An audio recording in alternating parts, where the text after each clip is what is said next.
Hello viewers, welcome to Wrestle Bangla BD. প্রথমে নেটফ্লিক্সের বিষয়ে কথা বলি। আর আপনাদের হয়তো নেটফ্লিক্সের বিষয়ে বলেছিলাম 2-3 দিন আগে বা 2-1 দিন আগে। Netflix Bron Breakker versus Seth রলিন্সের ম্যাচে ব্রন ব্রেকারের ফেসকে ব্লার করেছিল এবং কিভাবে সেন্সর করেছে সেই বিষয়ে আপনাদের বুঝিয়ে বলেছিলাম। আমরা কিন্তু নেটফ্লিক্সে আসার সময় অ্যাটিটিউড এরার কথা বলেছিলাম যে এটা হবে ওইটা হবে, কিন্তু কিছুই হয়নি। আপনাদের হয়তো মনে আছে সেই সময় ব্লাড ESPN দেখিয়েছিল, নেটফ্লিক্স দেখায়নি, মানে ব্রন ব্রেকারের পুরো ফেসটা ব্লার করে দিয়েছিল। আর ওইরকম ব্লার কোন কিসে করে কিভাবে করে আপনারা হয়তো সবাই জানেন, জিনিসটা দেখতে একদম অকওয়ার্ড লাগতেছিল। তো নেটফ্লিক্স তো এটা করেছে, এছাড়াও আরো একটা জিনিস করেছে যেটা শোনার পর আপনাদের রাগ হবে। সেথ রলিন্স ভার্সেস ব্রন ব্রেকারের যখন ম্যাচ হচ্ছিল তখন ক্রাউডরা চ্যান করতেছিল, ক্রাউডরা যখন বলতেছিল হোলি শিট, এটা তারা বিপ করেছে। বিপ করার পর তারা এটা চেঞ্জ করেছে, তারা হোলি শিটকে সেন্সর করে দিস ইজ অসাম চ্যানটা লাগিয়ে দিয়েছে। দেখেন হোলি শিট এটা আমি বলতে পারতেছি, আমার কোনো প্রবলেম হচ্ছে না, আমি ইজিলি ইউটিউবে এই কথাটা বলতে পারছি, কিন্তু তারা দেখেন এটা চেঞ্জ করে দিস ইজ অসাম করে দিয়েছে। আর এটা করার পর লোকেরা দেখলাম অনেক বেশি রাগ হয়েছে নেটফ্লিক্সের উপর, এটা নিয়ে তাদের প্রবলেম হয়েছে। আর প্রবলেম হওয়াটাও স্বাভাবিক, একটা জিনিসের যে রিয়েল মোমেন্ট সেটা চেঞ্জ করা আসলে উচিত না। আপনারা যারা রেসলিং ফ্যান আপনারা বুঝতে পারবেন, রিয়েল মোমেন্টটা চেঞ্জ করলে রাগ উঠে যায়। নেটফ্লিক্স একটু বেশি উঠতেছে, দেখেন নেটফ্লিক্সে অ্যাডাল্ট অনেক কন্টেন্ট আসতেছে, সেখানে যা ইচ্ছা তাই দেখায়, আর এইখানে রেসলিং এ তারা এই জিনিসটা চেঞ্জ করতেছে। নেটফ্লিক্স দেখেন উপর দিয়ে ফিটফাট, ভিতর দিয়ে সদরঘাট। লাইভ টিভি হলে কথা ছিল, নেটফ্লিক্স তো লাইভ টিভি না, লাইভ টিভিতে এগুলো চেঞ্জ করে না, নেটফ্লিক্স চেঞ্জ করতেছে। নেটফ্লিক্সের ওইসব জিনিস নিয়ে প্রবলেম নাই, WWE কে নিয়ে যত সমস্যা। আপনাদের এটার উপর রিয়াকশন কি আমাকে কমেন্ট করে জানাবেন। আমার খুবই রাগ লেগেছে, আমি নেটফ্লিক্সে আগে দেখতাম, এখন আমার দেখতেই মনে চায় না। এরপর স্যামি জেনের বিষয়ে কথা বলবো। আর WWE যে মার্কেটিং টিম তারা একদম স্যামি জেনের এই উইন নিয়ে আনএভার ছিল, তারা জানতোই না যে এরকম কিছু হতে যাচ্ছে, মানে স্যামি জেন যে আন্ডারস্পিডেড চ্যাম্পিয়ন হবে WWE মার্কেটিং টিম এটা জানতোই না। দেখেন তারা এটা যেহেতু জানে না, আমরা একটা জিনিস বুঝতে পারতেছি এখানে, WWE এই যে রেজাল্ট বা তারা যে স্যামি জেনকে জিতাবে এটা WWE ক্লোজ গ্রুপ পর্যন্তই ছিল, বাইরে তারা বের করেনি বা লিক করেনি। আপনারা যদি এই ম্যাচে দেখেন প্রেডিকশন স্পেকুলেশন কোন দিক থেকেই আমরা জানতামই না স্যামি জেন জিতবে। আমরা ভেবেছিলাম গুনথর হয়তো স্যামি জেনকে পিন করে WWE আন্ডারস্পিডেড চ্যাম্পিয়ন হবে, উল্টো দেখেন স্যামি জেন রোল আপ করে বা পিন করে কোডি রোডসকে পিন করে WWE টাইটেল জিতেছে। WWE মার্কেটিং যেহেতু জানতো না, তারা এটা নিয়ে অ্যাওয়্যার ছিল না, এমনও হতে পারে যে তারা মনে করতেছে বা তারা মনে করেছিল WWE out of the box কিছু করতে পারে। আরো একটা জিনিস বলি, যে মার্কেটিং টিম তারা জানে না স্যামি জেন জিতবে, এইটা নিয়েও লোকেরা এটা বলতেছে স্যামি জেনকে হয়তো কম সময়ের জন্য চ্যাম্পিয়ন বানাবে, এই জন্য মার্কেটিং টিমকে জানানোই হয়নি। সামারস্ল্যামের আগে হতে পারে, আমারও মনে হয় স্যামি জেন চ্যাম্পিয়নশিপটা লুজ করবে। আপনারা একটু খেয়াল করে দেখবেন, স্যামি জেনের টাইপের যারা চ্যাম্পিয়ন হয় তারা বেশি সময় চ্যাম্পিয়নশিপটা রাখতে পারে না। এই যে টাইটেল রেনটা শর্ট হয় বা স্যামি জেনকে নিয়ে যে কথা বলা হচ্ছে এটার উপর স্যামি জেন কমেন্ট করেছে। স্যামি জেন বলে আমার টাইটেল রেন ছোট হোক বা বড় হোক আমার এটা নিয়ে কোনো প্রবলেম নেই, আমি যদি টাইটেল নাও জিততাম আমি বলতাম যে আমার WWE ক্যারিয়ার ভালো গিয়েছে। আর এখন তো আমি WWE তে ওয়ার্ল্ড চ্যাম্পিয়ন হয়েছি, এখন আমি বলবো যে আমার ক্যারিয়ার ভালো যাবে বা ভালো গিয়েছে। মানে স্যামি জেন মেনে নিয়েছিল, সে যদি রিটায়ার হয়ে যায় সে বলবে যে আমার WWE ক্যারিয়ার ভালো ছিল।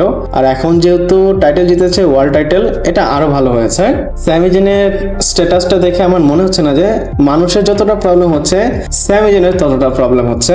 এছাড়াও একটা পসিবল ম্যাচ হতে পারে, সেই ম্যাচটা হতে পারে চ্যাট গেবলের সাথে। চ্যাট গেবল ভার্সেস স্যামি জেনের ম্যাচটা WWE আন্ডারস্পিডেড টাইটেলের জন্য হবে কিনা সেটা শিওর না, কিন্তু চ্যাট গেবলের পুশের কারণে বা চ্যাট গেবলকে যেভাবে সাপোর্ট দেওয়া হচ্ছে একটা ম্যাচ এক্সপেক্টেড আছে স্যামি জেন ভার্সেস চ্যাট গেবলের হবে। আমি চাই চ্যাট গেবলকে WWE ইন্টারকন্টিনেন্টাল টাইটেল অথবা US টাইটেল দেওয়া হোক, সেটা ডিজার্ভ করে। ইভেন এজে স্টাইলও বলেছিল, দেখি WWE কি করে। আর স্যামি জেনের বিষয়ে আপনাদের মতামত কি আমাকে অবশ্যই কমেন্ট করে জানাবেন। এরপর ভিশনের বিষয়ে কথা বলবো, মানে Bron Breakker, Bronson Reed, Austin Theory, Logan Paul এবং পল হেমিনের বিষয়। এদেরকে নিয়ে WWE ভিশন টিম রেডি করেছিল। তো এখন প্রশ্ন হচ্ছে ভিশন টিম সামনে গিয়ে কি হবে বা এই টিমটা থাকবে কিনা, এটার বিষয়ে রেসেল বোর্ডস রিপোর্ট করেছে। রিপোর্টে বলা হচ্ছে ডাব্লিউডাব্লিউর মধ্যে যে লোকরা আছে বা যারা রেসপন্সিবল হয় বুকিং নিয়ে তাদের মধ্যে স্প্লিট হয়েছে, মানে তারা দুই ভাগে ভাগ হয়েছে। একটা সাইড বলতেছে ভিশনকে আগে চালানো উচিত, আরেক সাইড বলতেছে যে না, এটা শেষ করে দেওয়া উচিত। আমি যদি বলি আমি চাই এই ফ্যাকশনকে শেষ করে দেওয়া উচিত। এই ফ্যাকশন যদি শেষ হয়ে যায় তাহলে বেটার হবে, আলাদা আলাদা সুপারস্টাররা কিছু করতে পারবে। এই রিপোর্টে আরো ভালো জিনিস এসেছে, শুধু প্রথমটা বললে তো হবে না। ভালো জিনিসটা হচ্ছে ডাব্লিউডাব্লিউ যদি এদেরকে এন্ডও করে ব্রন বেকার এবং পল হেমেনকে একসাথে রাখবে। ডাব্লিউডাব্লিউর সামনে প্ল্যান আছে ব্রন বেকার এবং পল হেমেনকে একসাথে টিভি স্ক্রিনে দেখাবে। আমার মনে হয় এই ভিশন ফ্যাকশনকে ডাব্লিউডাব্লিউ শেষ করে দিবে, আর শেষ করলে ভালো হবে। অসিন থিওরি বেচারা কিছু একটা করতে পারবে। আমি ভেবেছিলাম ভিশনে এসে তার কিছু হবে, ভিশনে এসে তার অবস্থা খারাপ। অসিন থিওরি যেন আলাদা কিছু পায়, আমি চাই অসিন থিওরি যেন কিছু একটা করতে পারে। আপনাদের এই ভিশনের উপর কেমন টেক, আপনারা কি চান স্প্লিট হোক বা একসাথে থাকুক, হ্যাঁ বা না কমেন্ট করে জানাতে পারেন। এরপর কুইক আপডেট, মানে নেক্সট মানডে নাইট র যেটা হবে, এই আপডেটটা করা হয়েছে রেসেলভার্স থেকে। তো এই আপডেটে বলা হচ্ছে নেক্সট মানডে নাইট রতে সিএম পাঙ্ক আসতেছে। আর সিএম পাঙ্ক কেন আসবে, কারণ মানডে নাইট র শিকাগো থেকে হচ্ছে, আর শিকাগোর অল স্ট্রিট এরিনা কিন্তু সিএম পাঙ্কের বাসার খুবই কাছে। এবং সে রিপোর্টে এটাও বলেছে ব্যাকস্টেজে কোনো হিট নেই সিএম পাঙ্ক এবং ডাব্লিউডাব্লিউর মধ্যে। যে যাই বলুক ব্যাকস্টেজে কোনো প্রবলেম নেই সিএম পাঙ্ককে নিয়ে। এবং আবারও বলে দেয় রিপোর্টে বলা হয়েছিল বা বলা হচ্ছে সিএম পাঙ্ক ভার্সেস কোডি রোডসের ম্যাচ হবে। আর এটা কিন্তু নর্মাল ম্যাচ না, এটা সামার স্ল্যামে হবে। আমার মনে হয় নেক্সট মানডে নাইট র বা যেখানে সিএম পাঙ্ক আসবে সেখান থেকেই কোডি ভার্সেস সিএম পাঙ্কের যে স্টোরি সেটার বীজ বোনা হবে। যেহেতু ডাব্লিউডাব্লিউ অরিজিনালি সিএম পাঙ্ক এবং কোডি রোডসের ম্যাচ চ্যাম্পিয়নশিপের জন্য প্ল্যান করে রেখেছিল, এখনো এটা করবে, দেখি এইখানে টাইটেল আসে কিনা। এরপর আন্ডারটেকারের বিষয়ে কথা বলবো, মানে আন্ডারটেকারের ডটারের বিষয়। এখানে আপনারা নেপোটিজমের কথাও বলতে পারেন। যখন নেপোটিজমের কথা আসে ডাব্লিউডাব্লিউর মধ্যে, তখন কিন্তু ডাব্লিউডাব্লিউর মধ্যে এটা অন্যভাবেই দেখা হয়। এটা কিন্তু আমার ওপিনিয়ন না, পুরা ওয়ার্ল্ড ওয়াইজ এই ওপিনিয়নটা দেওয়া হয় এবং এটা সবাই মেনেও নেয় যে ডাব্লিউডাব্লিউর মধ্যে তার বাচ্চা কাচ্চারা আসতে পারে, কোনো সমস্যা নেই। ইভেন ফ্যানরা এটা মেনেও নেয়, যেহেতু রেসলিং অনেকে মানে এইভাবেই নেয়। আমি বাংলা ভাষায় বলি যে ছেলে রেসলিং করতেছে, আমাদের এন্টারটেইন করতেছে, যেভাবে বাবা রেসলিং করতো ঠিক এখন ছেলে ওইভাবে আমাদের এন্টারটেইন করে, ঠিক এইরকমই সবাই মেনে নেয়। তো আপনারা দেখতেই পাচ্ছেন হয়তো ভিডিওতে, এটা পারফরমেন্স সেন্টার ডাব্লিউডাব্লিউ এর। এটা হচ্ছে আন্ডারটেকারের ডটার, সে রিং এর মধ্যে প্র্যাকটিস করতেছে। এবং আপনাদের বলে দিই আন্ডারটেকারের ডটার নিজে আন্ডারটেকারকে বলেছে যে তার রেসলিং এ ইন্টারেস্ট আছে, এর জন্য হয়তো সে নিজে থেকে ট্রেন করতেছে।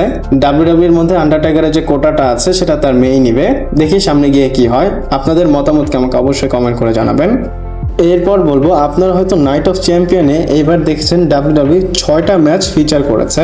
নর্মালি কিন্তু ডাব্লিউডাব্লিউ 6টা ম্যাচ করে না। আমাদের হয়তো বা আপনাদের হয়তো মনে হয়েছে যে ডাব্লিউডাব্লিউ এতগুলো ম্যাচ কেন করলো।